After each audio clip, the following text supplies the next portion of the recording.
Moi, je suis un embryologiste. Alors, certes, d'animaux marins. Il y a quand même un lien avec OREM. Mais a priori, rien ne me prédisposait à parler de manière très générale du rôle de la science dans la société. Donc, je sors un petit peu de ma zone de confort. Et en faisant, je peux peut-être m'égarer. J'espère que je ne vous entraînerai pas avec moi. Ceci dit, si je prends ce risque, c'est aussi parce que je pense qu'il est plus que jamais nécessaire pour les scientifiques de sortir justement de cette zone de confort, de sortir de nos recherches souvent hyper spécialisées. Alors un certain nombre d'entre vous ici dans le domaine de l'environnement justement ont déjà, je dis rien de nouveau pour eux ou pour elles. C'est pas le cas dans toutes les sciences. Donc ce qui m'intéresse, c'est peut-être de remettre les sciences dans un contexte le plus général possible. La raison est que la situation est relativement grave actuellement. Celles et ceux qui sont au contact des décideurs politiques ont constaté le glissement au fil des années entre un manque d'intérêt pour les sciences allant jusqu'à un rejet des connaissances scientifiques, une remise en cause, une tentative de les rabaisser au niveau simplement d'opinion que l'on peut rejeter. Pire, et c'est un petit peu ce qui était dit dans l'introduction, certains énoncés scientifiques factuels sont maintenant considérés comme des déclarations politiques partisanes, parce qu'elles remettent en question, sur des bases factuelles, des modèles économiques et industriels puissants. Ainsi, des énoncés comme « les changements climatiques sont dus à l'activité humaine » ou « les politiques fiscales favorisent les plus riches et augmentent les inégalités » ou « l'usage intensif des pesticides a des effets négatifs sur la biodiversité et la santé humaine ». Ce genre de phrases qui sont simplement factuelles sont de plus en plus considérées comme des positions politiques. Alors cette évolution est bien évidemment d'autant plus sensible dans certains pays, que ce soit l'Argentine de Milei, le Brésil du temps de Bolsonaro ou actuellement les États-Unis avec le président Trump. Là, le monde académique est carrément devenu un adversaire idéologique. En France, on n'en est pas là du tout. La pente n'est certainement pas aussi raide, mais elle s'oriente dans la même direction. Alors cette évolution met en péril deux choses fondamentales. La première, c'est la possibilité pour une société de mettre à profit les mesures faites par les thermomètres que sont les sciences. La seconde, c'est un principe fondamental sans lequel les recherches scientifiques ne peuvent être conduites, et c'est la liberté académique. Or, on assiste de manière croissante à des tentatives de censure ou d'intimidation de scientifiques. Certains d'entre vous ont peut-être été victimes de ce genre de choses. C'est quelque chose que l'on a encore un petit peu de mal à cerner au niveau individuel. Est-ce que les pressions auxquelles je suis exposé sont des atteintes à la liberté académique? Alors, ces pratiques ciblaient initialement les sciences humaines et sociales principalement, et c'est toujours vrai, comme le montre l'annulation du colloque qui devait être organisé au Collège de France aujourd'hui et demain sur la Palestine et l'Europe. Colloque qui a été annulé en raison de la polémique entourant sa venue. Sans même faire de commentaires sur qui intervenait ou quoi que ce soit, le fait d'annuler un colloque scientifique parce qu'il y a une polémique autour de sa tenue pose problème. C'est également le cas de l'irruption d'un Premier ministre récent dans une réunion du conseil d'administration de Sciences Po à Lyon, là où le politique, normalement, n'a rien à faire. Ainsi, peu à peu, il devient plus important d'étouffer une polémique que de défendre le droit des scientifiques à travailler sur les sujets de leur choix. Alors on peut se dire, les sujets de leur choix, oui, mais il y a des choix qui sont discutables parfois par les scientifiques. Tout à fait. Mais lorsque le pouvoir politique commence à dicter ce qu'il est légitime d'étudier, les connaissances deviennent très concrètes et elles s'étendent très rapidement au-delà des sciences humaines et sociales. Aux États-Unis, le démantèlement des politiques de diversité, d'égalité, d'équité conduit déjà dans plusieurs États à limiter la participation des femmes et des minorités dans certains essais cliniques. Quelque chose qui, de manière évidente, aura des conséquences majeures en santé publique. En France aussi, les entraves à la liberté académique concernent maintenant les écologues, les écotoxicologues, les épidémiologistes ou les climatologues. Alors comment réagir à cette remise en cause croissante des faits? Peut-être la première chose, c'est de rappeler ce que sont les sciences et comment elles produisent des connaissances fiables, en revenant à leur mission fondamentale. Peut-être devons-nous nous demander d'abord qu'est-ce qu'une connaissance scientifique? Est-ce que ce mot a le même sens pour une mathématicienne, un juriste ou une physicienne? En maths, une connaissance, c'est une conséquence directe et logique d'un ensemble d'axiomes. C'est donc une construction humaine qui peut être utilisée pour comprendre le monde, mais ça n'a pas cette finalité initiale. Une connaissance mathématique est éternelle, dans un cadre axiomatique choisi. Si je vous dis que la somme des angles d'un triangle euclidien fait 180 degrés, c'est vrai aujourd'hui, ça sera probablement vrai jusqu'à la fin de l'humanité. Donc une connaissance mathématique, c'est un énoncé démontrable logiquement depuis des axiomes fondateurs. En droit, et peut-être certains d'entre vous ou certaines sont en droit de l'environnement, ici, un juriste étudie des règles normatives qui vont organiser la vie collective en traduisant des valeurs et des besoins sociaux en prescription de ce qui est obligatoire, de ce qui est permis, de ce qui est interdit. Ici, la scientificité du propos va reposer sur la rigueur de la méthode d'interprétation, la justification rationnelle, la cohérence logique du raisonnement. On ne vérifie pas une loi comme une expérience, mais on en évalue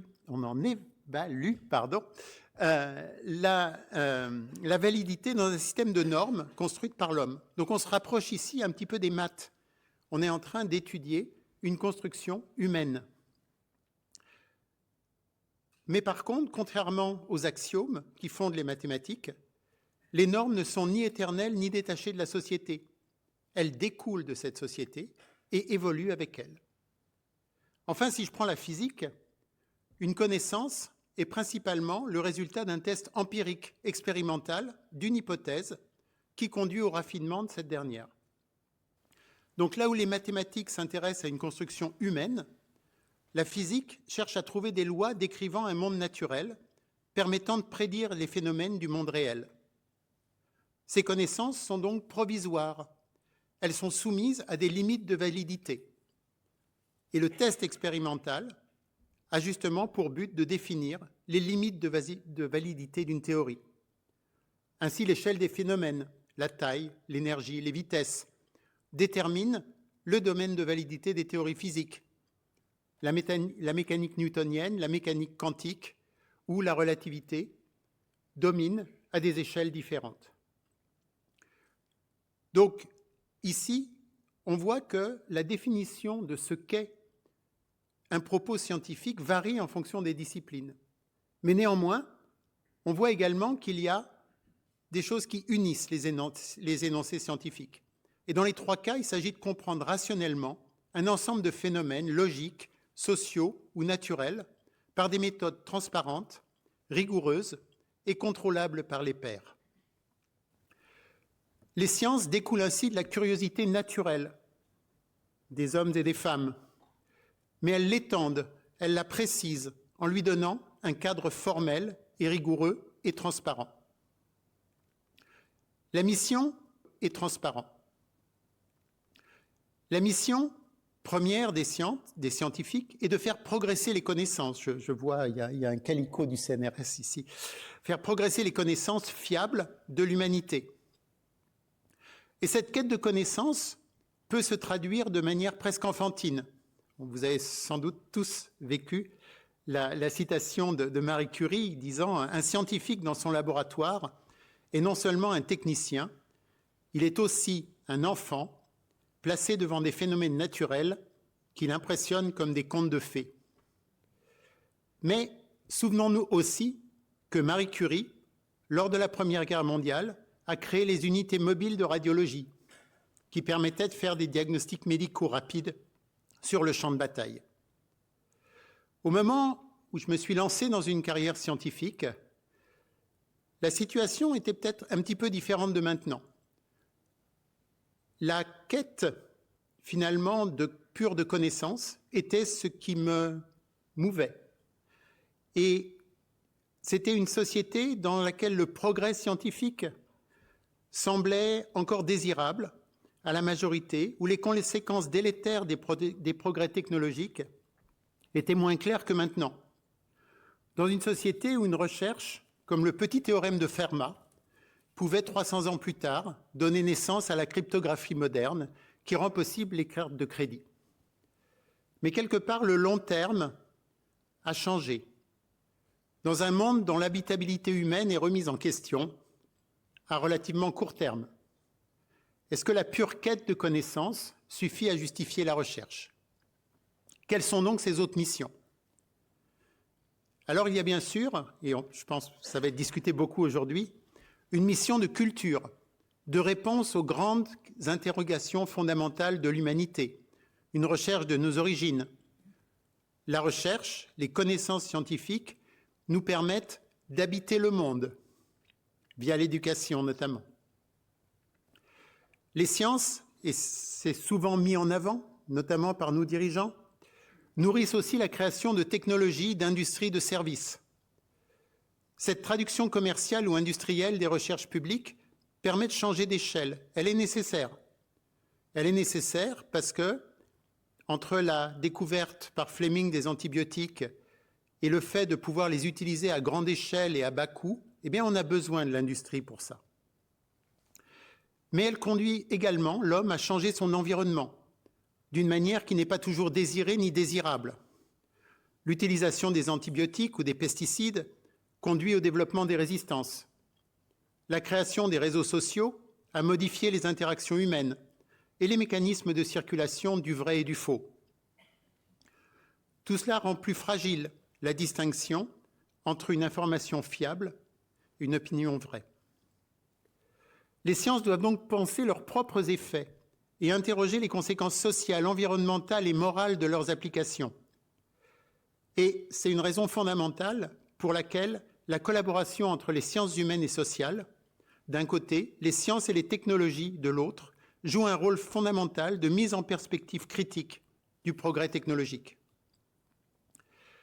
Mais surtout, et c'est peut-être la mission que je leur donnerai principalement, les sciences ont pour rôle d'éclairer l'action publique par des données et des analyses rationnelles. Elles permettent de mesurer, d'écrire les mondes naturels et sociaux et leur évolution. Elles permettent, à partir de ces connaissances, d'anticiper les conséquences des choix politiques, économiques et environnementaux. J'ai vu qu'une des phrases principales de l'OREM, justement, rappelle cela. Et elles sont un outil de démocratie. Elles aident à distinguer les faits des opinions, à objectiver les débats. Alors, pour que cette mission puisse être remplie, il faut qu'il y ait une indépendance vis-à-vis des pouvoirs économiques et politiques, mais également une capacité du monde académique à travailler de manière très interdisciplinaire pour avoir justement cette capacité de recul critique.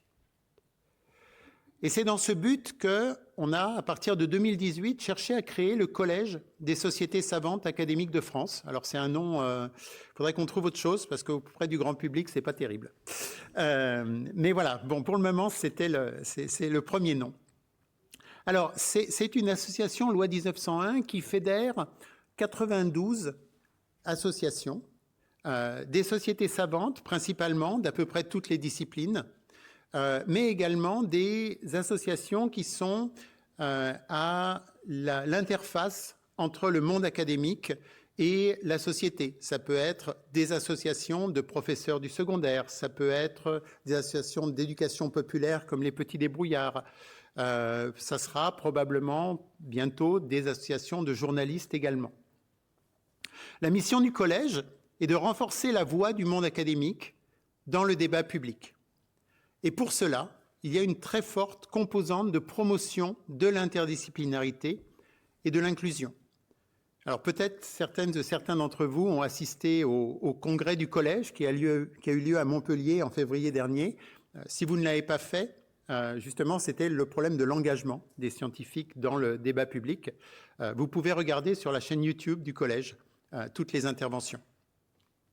Vous pouvez aussi, si vous êtes intéressé par ce que je dis, contacter l'antenne montpelliéraine du collège qui existe et qui est donc dirigée par une historienne, Florence Marc, et une statisticienne, Gladys Tout-le-Monde.